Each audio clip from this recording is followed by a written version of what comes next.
Yes, so as was mentioned in the introduction, this is, my focus here is around designing for the seams, and actually it was put perfectly there.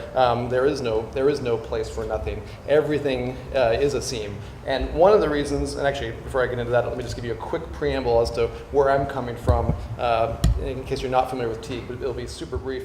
TEAGUE is probably best known as Boeing's design partner. So we've been Boeing's design partner for, actually, if you can believe it, 70 years.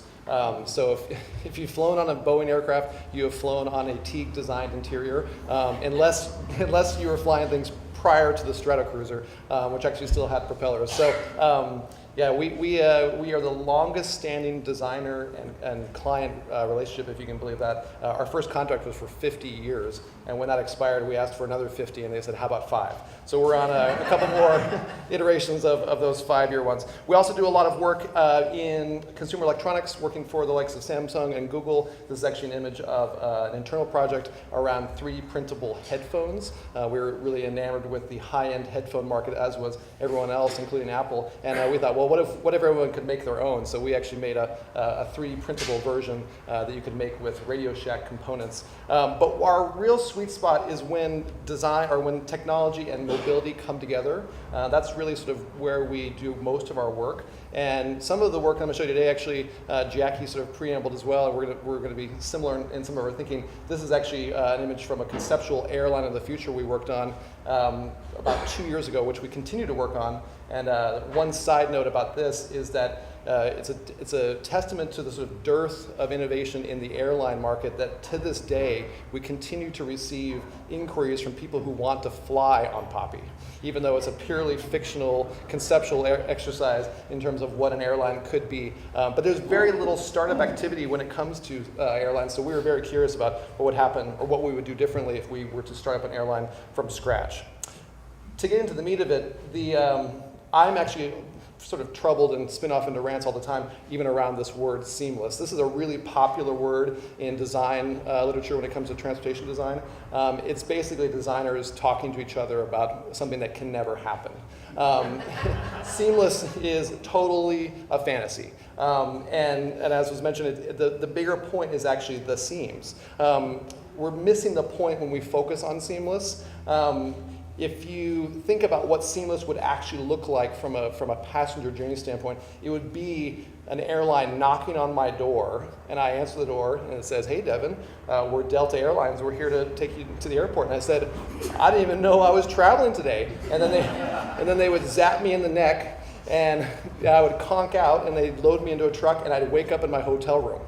And the reason that you wouldn't even know they were at the door at first was because we actually have to account, from a designer standpoint, we actually have to account for just pre-trip anxiety. If you have to travel on a Monday morning, that whole business of packing the night before is part of the journey. So to be truly seamless, I couldn't even know that I was traveling.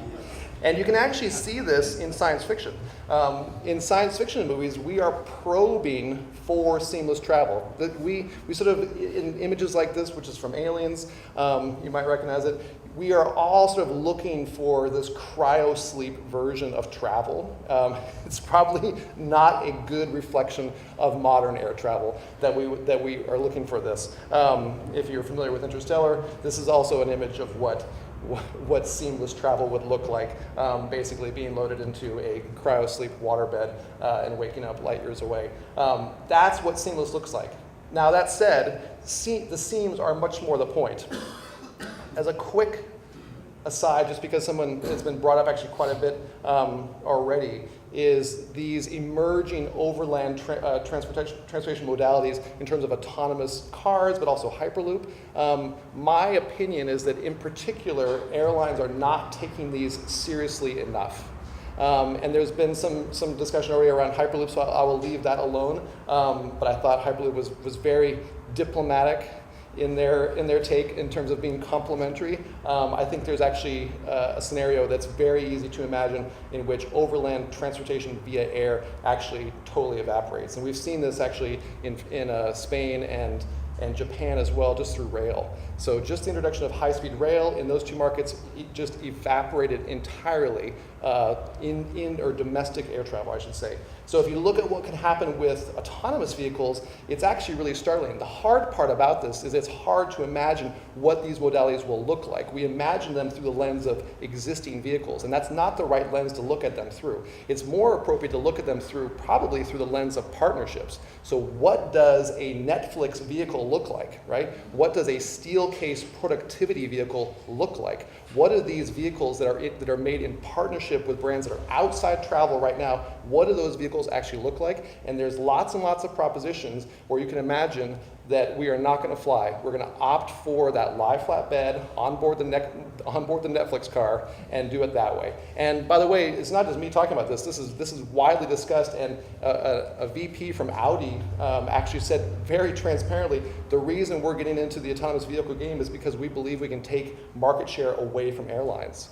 And I actually believe it probably goes further than that. It probably means that the hotels of the future will likely lose more market share to autonomous cars than they will to Airbnb, which might sound startling, and it just emerged today, I don't know if anyone saw this, but Warren Buffett actually is going to take majority ownership of Flying J, which are those truck stops. And if you've been in a truck stop, they are not necessarily super glamorous places. If you are in the market for methamphetamine or other services, they're the place to be. On the surface, it doesn't make any sense for him to buy Flying J because autonomous trucking will emerge before autonomous vehicles.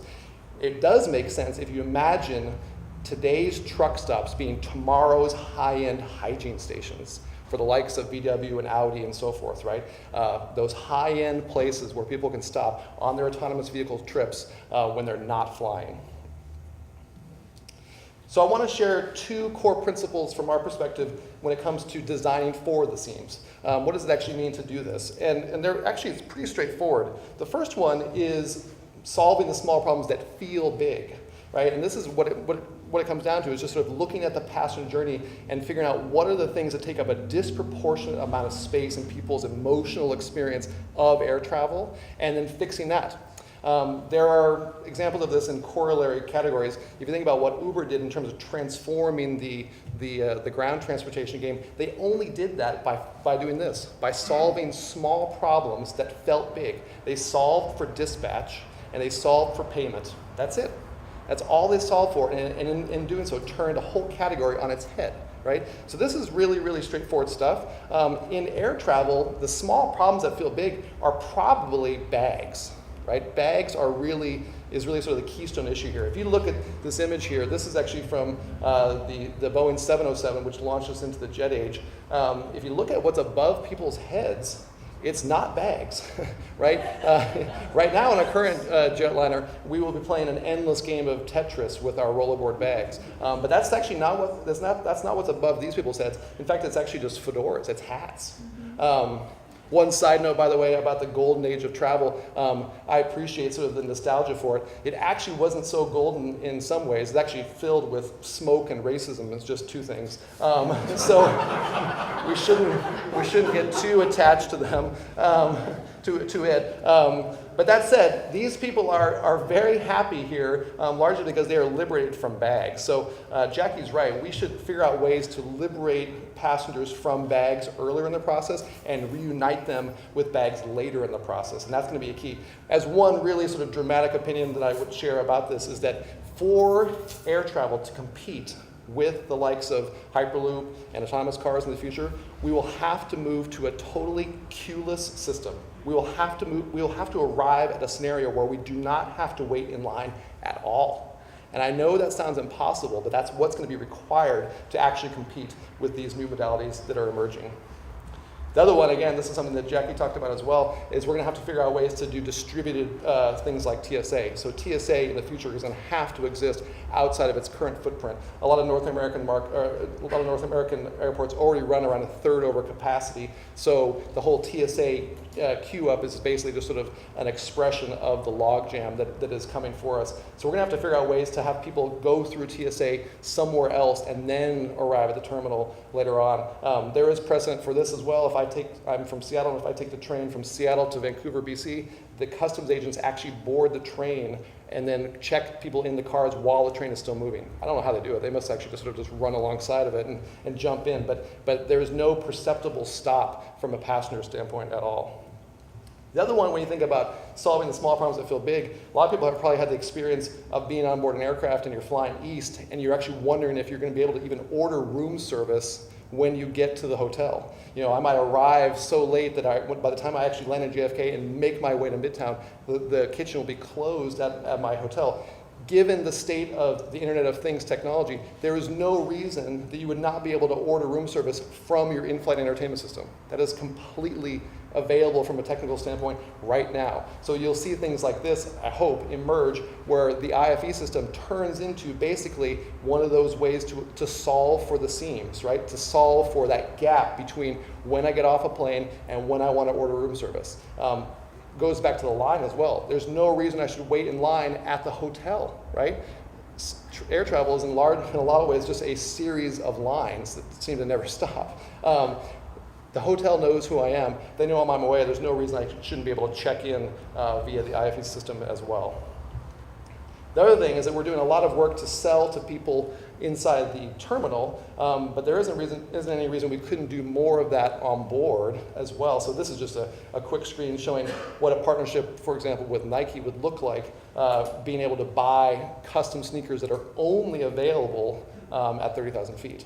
Whenever we talk to consumers, they are primarily interested in that word, especially the word only. Is there something that I can only get one place or another? And you could do things like this, or like this for that matter. One of the things we explored in the Poppy concept was looking at the middle seat. The middle seat is terrible. We all know it's terrible, and yet we more or less actually just sort of pass it along to the passenger as sort of a, whoops, it's like a fine for booking late, right? And actually, one of the ironies from a pricing standpoint is that oftentimes the person sitting in the middle seat has paid a ton more than someone who's sitting on the aisle or window. Again, they just booked late. So one model actually would be to bring other brands on board the aircraft as sponsors of that middle seat, and you actually get something special, right? You get something special for the not the privilege, but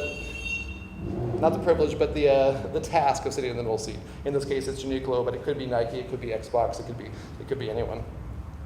Second one, and this will go quickly, is to create phygital infrastructure. And I know that's kind of a gross word, but it's not intentionally gross, but it does sound gross. But it just means, of course, bringing together the physical and the digital. And this is going to happen all over the place. We finished a project with the LA Taxi Commission last year around the future of taxi bots, and the Los Angeles Taxi Commission believes there's room for 1 million one-person and two-person taxi bots in the Los Angeles area by 2040, which will basically supplant all hub and spoke mass transit entirely. And there is an issue to sort out here, which is the difference between a utopian and a dystopian future. Is the future going to be that one-person taxi bot coming alongside of you and saying, hey, I'll give you a ride. I know you're only going a couple blocks, and it'd be better for you to walk a couple blocks, but if you come inside me, I'll give you a coupon for a burger, right? Or does it actually behave in more utopian ways and actually serve the interests of the city and its citizens as well? But in terms of near-term phygital innovations, we'll see things like this, where inside the airport terminal, you'll see things like smart tables that basically alleviate some of the problems we have right now, which is gate lurking. People just going to the gate way, way, way too early, right? And just jamming the jetway. Goes back to what I said about bags. They are just phobic about bin space, so everyone is fixated on arriving at the gate as early as possible. We should keep them away from the gates, right? We should keep them far away. Things like smart tables will give the people the confidence to do just that. And the other one are things like this. This is actually an image of what hearables will look like in the future. A lot of airports are putting in beacon technology, but in their current iteration, it actually requires people to hold a smartphone out in front of them to maneuver that blue line, which is basically an advertisement of, I have no idea what I'm doing. And most people, surprise, surprise, don't actually want to do that. So things like the emergence of hearables, where the infrastructure is giving people cues of how to maneuver the space, but discreetly, is going to be a big part of where we go in the future. And then this one is actually a sample screen of what an airline could possibly do with passenger data in a proactive way. So here is an airline basically saying, hey, we know you're all going to the Aerial Futures conference. Would you like to share a ride? Actually taking that data and making it useful in a proactive way. And then lastly, these are tangential, but this is a prototype for a school bus of the future that has no driver, which is basically a proxy for trust in general. You'll know you'll trust autonomous vehicles when you can put your kids in there without a driver. But there are also examples of phygital infrastructure in the sense of things doubling as something else. So here is a school bus that also doubles as an Amazon hub when it's not transporting students. And then lastly, we'll see things like this.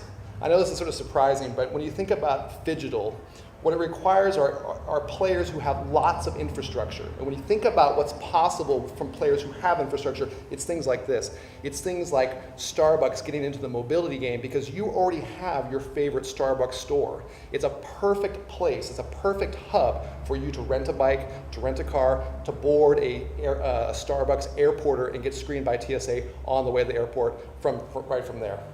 And with that, I'll leave it. Thank you.